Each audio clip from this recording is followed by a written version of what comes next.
It's been a while, I'm back. So this video is going to be a bit different, but I wanted to do a video about the aesthetic and branding of music artists. I have talked about this on blog posts and stuff briefly, but I wanted to go into a bit more depth.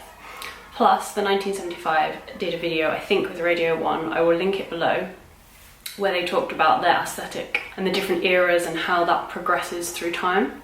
And I thought it would be nice to talk about it, and it was really good, so yeah.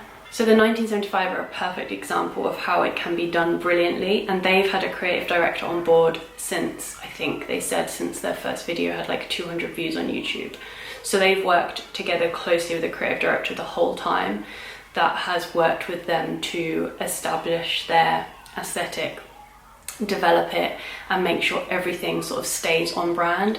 They specifically said as well that they wanted to create a brand as well as a band, which I think is the way to go. Basically how they do it is they have eras. So they'll design the first album cover that will convey their aesthetic for each video that comes from each song from their album, their styling, their stage design, their social media, all that will be under the brand of that specific album cover. And then the next album changes and so forth. What makes them different and I think extra specific is there's Easter eggs, and there's also a transition between the eras, so you can watch that in the video below. But there's little subtle details that sort of hint at what the next era will be.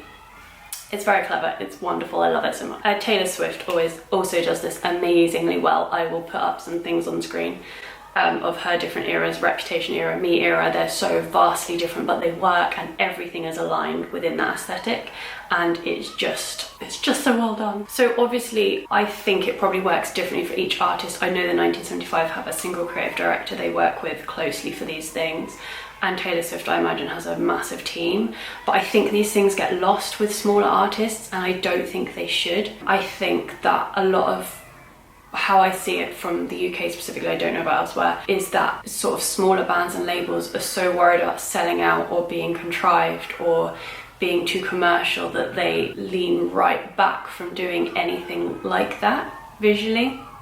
And I think that's not what it is at all. I don't know if it used to be in like the bubblegum pop era, but I think the aesthetic needs to be authentic to the band, otherwise it just wouldn't be successful, it wouldn't work. I think it needs to be authentic to the band, but also relevant to the times and develop naturally, as well as having a push from a professional. So yeah, it's a very authentic thing. It's got to be right for the music and for the band individually, otherwise it just wouldn't work at all. I know also with smaller labels that budget is an issue, and I think that there's a sort of mixture between getting friends to do creative stuff, hiring an agency and blowing the budget on that, or a sort of in-between thing of doing it all yourselves, and I think it just comes across a bit disjointed. And I think it's important that there is one team or one person that is in control of all this stuff. And even if, like for me, I was in charge of one act and was doing all their different eras, like the 1975 has the one person, if there was something outside of my skill set, like fancy videography or something, then I would hire that person. But I know what I need, what the band needs, and that one person can orchestrate everything basically and tie all the creative things together nicely,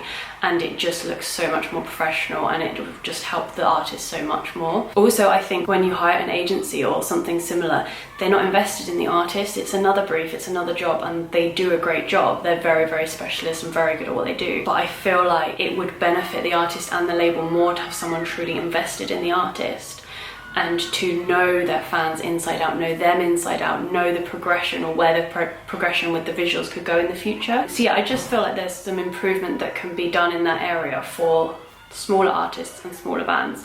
And some bands nail it, and just naturally what they do seems to work and it all ties together visually, and that's amazing, but I think that is rare. So I think how this would work for a brand new artist, if you had someone fresh from A&R and they just had the core potential with no brand, no style, then you have to spend time with them. You have to dig deep, ask them questions, get them to make mood boards, work with them on Pinterest to find out what their natural style and aesthetic would be.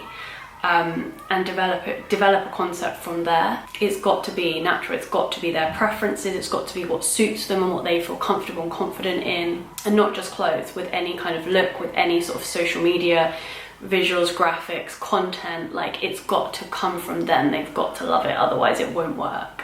So I think you have to really get to know the artist and make them get to know themselves even more as well. And then, yeah, just development until you get the final kind of aesthetic. And then from there you develop album covers, you develop videos, stage design. And then for the next release or the next era, then you do the natural development for them and staying relevant to the times. And yeah, and it would develop from there. Obviously, all this has got to tie in with them, but also the music. So as their music naturally progresses and changes, you'd move with that. So that would be the driving force. So what the artist would feel comfortable with and what their preference is, and the music, and then you would tie all that together in a visual picture. Yeah, I think it does a disservice to artists to have all their creative stuff done by different people or done in the cheapest way possible. I just think there's improvement there, and you can do that improvement without spending more. I think it would save money, if anything, in the long run and in the short run. And I think in this day and age where there is so much focus on building a brand, that every artist should have some awareness of that. And I'm not saying it's a business, I'm not saying they're selling out or becoming pauper in any way, but it is that rule, that advertising rule of you have to see something 7 times before you actually click through. Like if you see a band with a different logo each time, or different outfits or a different style each time, you don't know that that's the same band. And unless you've just come across their music on Spotify by chance, the visuals give fans extra chances to find your music, basically. So it's, yes, you could come across it on Spotify, but you could also find their content on social media or come across a music video that you love, and that has all got to tie in, so you know as soon as you see something from that band that it's that band, and it will draw people in and make them more likely to click through and actually give the music a chance as well. But yeah, I just wanted to touch base and talk about that stuff for a little bit. See you soon.